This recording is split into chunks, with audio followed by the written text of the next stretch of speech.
I'm your host, Aaron Dykes, on the InfoWars Nightly News. Now, we talked before about the escalating police state, and unfortunately, there's just more and more evidence of it. As we go into that, I want to remind you in our daily quote of the words of John Fitzgerald Kennedy, and that is that those who make peaceful revolution impossible will make violent revolution inevitable.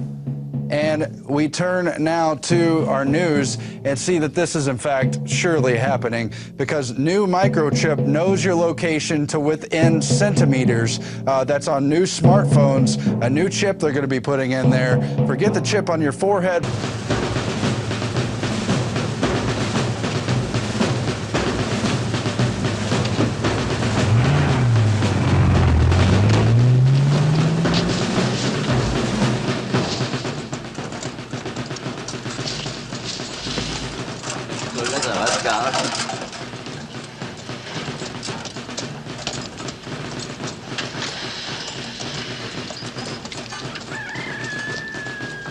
Regardez-moi ça. Ah, il est beau, il n'y a pas à dire. L'orgueil du Troisième Reich. Le brave sergent café au lait qui porte le petit déjeuner à ses hommes. Oh. La race des seigneurs qu'ils appellent ça. Eh ben, mon cochon.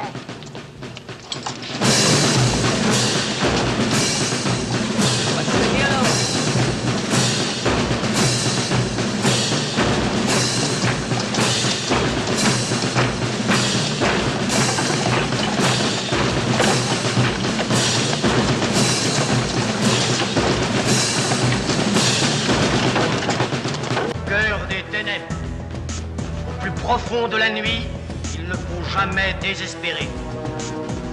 Gardons notre foi intacte, inébranlable. Pour chacun de nous, la délivrance approche.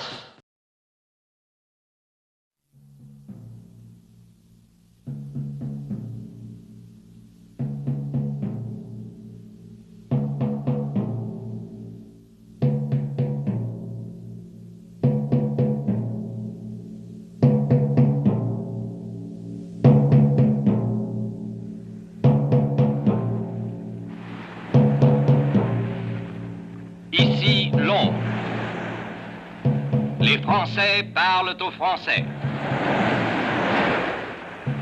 Voici notre 8e bulletin d'information. Veuillez écouter tout d'abord quelques messages personnels.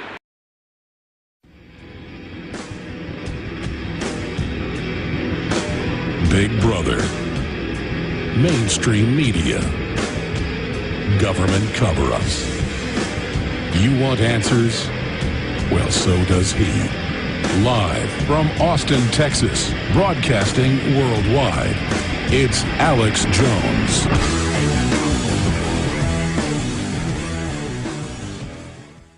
You don't see any of them doing jail time. So what they do, and by the way, this all ties together, Alex. Just like they make a big deal out of these stupid drug busts that they make and make a big deal out of it, you know, like the war on drugs is going well, and then this Enviro Classic thing that you just pulled out, they do the same thing with terrorism. They're losers at every level. But what they do is they trump up little things that would have amounted to hardly anything, considering a country of 312 million people, like the underwear bomber, dun, da, da, da. You know, this freaky little kid, whether it was a setup or not, even if he was able to ignite the thing, he needed an electronic ignition. What would it have done? Well, you know, a plane full of people would have died, right? Hey, how many Palestinians were killed a couple of weeks ago? How many people in the Congo are being killed? How many people in Yemen? How many people in Syria? What I'm saying is they use these little tiny cases to give themselves credibility, to keep taking away more of our rights, and to stamp down on us. That's right. That's the total theater. And it turns out the government, U.S. government, got him on the airplane. It comes out in Congress, and the congressmen go, let's just not talk about this, so they can sell naked body scanners so Chertoff can make some money. And here's land of the free, home of the brave, on its knees, begging in fear, grope my wife, they say, molest the children, all the TSA being busted every day, molesting, murdering, killing, stealing, child porn, total scum that wants to take this job. And land of the free, home of the brave, the media tells us, says, we want proctology exams at the airport because we're so scared of Mutalib, the underwear bomber. The truth is the public on average isn't scared. But it's this giant illusion. And now they're trying to harass the Amish and people with farms in their backyard or in the countryside or gardens in their backyard. I mean, it's just a bunch of criminals. It's just still shocking to me just how criminal government and the corporations that control it have gotten. I mean, these are real sacks of crap. Oh, they really are. And now we have an election coming up. And it's going to be what? Between Romney and Obama? It's not the lesser of two evils. It's the greater of two stooges. That's all it is. These are no choices. As I said to you the last time we spoke, I'm pushing for a voters' strike. Because to me, voting for a lesser of two evils in a criminal organization, you are an accessory to the crime.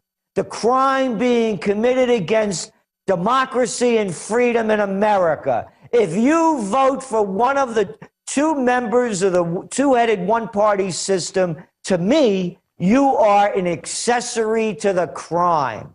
And it's a crime that's all we have to choose from. Gerald, you bring me to my next point here with you in the limited time we have today.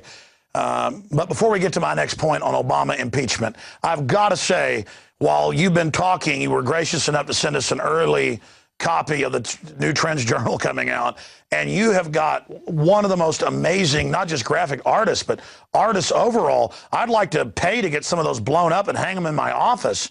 I mean, who is doing this artwork for the Trends Journal? I mean, it's some of the best stuff I've seen. Anthony Frida, he's brilliant, and Eugene Gregan, our fine artist. So yeah, Anthony Frida is off the charts. We just give him an idea, and he goes with it. And unlike working for other people, like like the New York Times has his stuff, but others, there's no art director over his shoulder, telling this color isn't right, don't put this there, don't do that. He has the complete freedom, but plus, he's on the same page as we are. He sees what's going on, and he's as sad as we are about it. So it's really expressing it through the art. And by the way, art is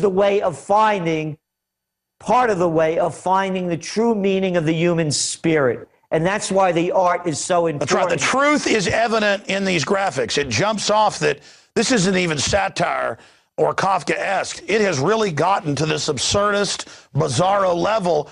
But it's a paradox of the old free republic is still there to a certain extent, with this parallel tyranny growing.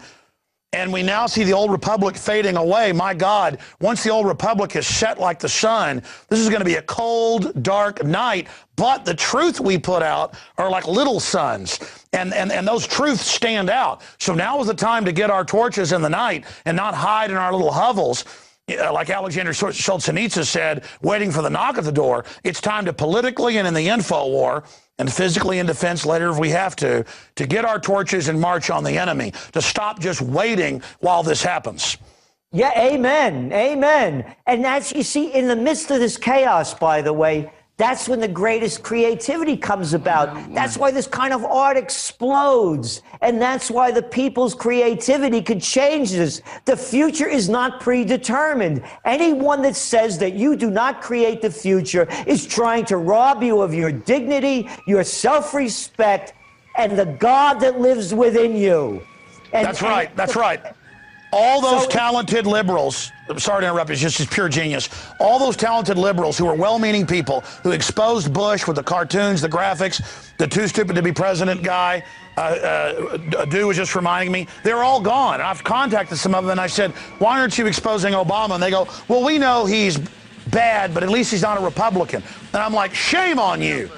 It's like if Mitt Romney gets in and continues this, conservatives better go after him. This is beyond left-right. This is about good and evil, right and wrong. And if people can't recognize that we're in deep trouble, it's aiding and abetting pure evil. Go ahead, I'm sorry. No, you're right on. I agree with you. And this is the opportunity now. Never before has it become so transparent that this is nothing more than the presidential reality show, another made-for-TV cheap thriller. And look at it. The last 27 Republican debates, who held them? ABC, CBS, NBC, Fox, and MSNBC. Who got to ask the questions? Brian Williams, Diane Sawyer, all of the prostitutes from a long history of prostitution. It's all one club. And the people are gulled into believing that they're watching democracy unfold in front of them as they're watching a two-bit debate take place where the game is rigged, you're told where to stand, they already know how much time they're going to allow each person to ask the question, and everybody saw with their own eyes and could hear with their own ears how Ron Paul was marginalized from day one. They pushed him to the sides. They gave him the least amount of time to talk. So the whole game is being rigged. And that anyone, as I said, that supports it, they deserve what they get. But on the other hand, the vacuum is so big. Everybody can see through this now. That's right. And you have such a cheap show that you have a Mitt Romney and Obama. We could fill it with greatness, and this is the opportunity to do it. That's my next point. If we don't, we will lose. Well said. That's my next point. I want to give you closing comments here on any other topics or points that we haven't gotten to yet, Gerald. Gerald, we've put out a 10-minute video titled Obama Impeachment 2012. And it's red-linked up at Infowars.com. I launched it today, a few hours ago. There's already a huge buzz on it. And it's Sean Stone, Oliver Stone's son, cut some audio. It was his idea to do this. We've been pushing for the impeachment, for launching a war without congressional approval, all the other things he's done. The video breaks it down. But my point, and Sean's point, and I want your take on this, is even if we don't get the impeachment, and of course it's been introduced in the House in Jones's resolution in North Carolina, we impeach him in the court of public opinion. We call it for what it is, a fraud, a hoax, that we're aware and we're not just acquiescing. We stand up and voice the fact that we say this is a fraud and a lie and that we know it's criminal. And instead of having the establishment push Coney 2012, that's this new left-wing military activism, this is a true grassroots movement. What do you say about pushing for an impeachment of Obama, and then Romney too, if he gets in and does the same stuff? Well, I think any pressure you put on in any way is appropriate, and also to expose the entire system for being the fraud that it is. Again, we do not have a representative form of democracy. We have a gang of 535 congressmen and senators in total telling all of us what to do, and the only people that they represent are the people that give them money or that have a lot of power. So I think it's great what you're doing, to keep putting pressure on the fraud, and that's what we need.